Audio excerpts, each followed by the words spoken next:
שבוע טוב, מה שלומכם? טוב, אני לא יודעת מה קרה.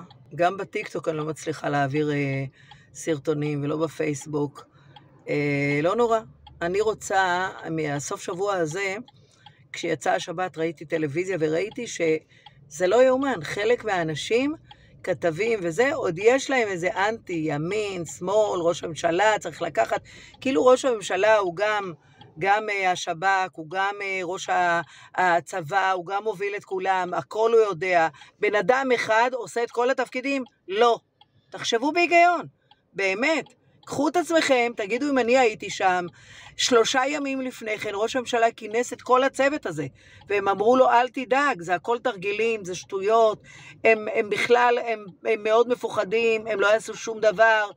קרו כל כך הרבה מחדלים, אבל אותה קבוצה מנסה לטפול את זה עליו ולעשות. וחוץ מזה, שאימאלה, לא נכון. אחרי כל הדבר הזה אנחנו עוד באותו מקום? לא, לא, לא, לא, לא. אני לא מסכימה, לא מאמינה, וסומכת עליכם. תהיו בערבות הדדית, תאהבו אחד את השני, וככה ננצח. אוהבת.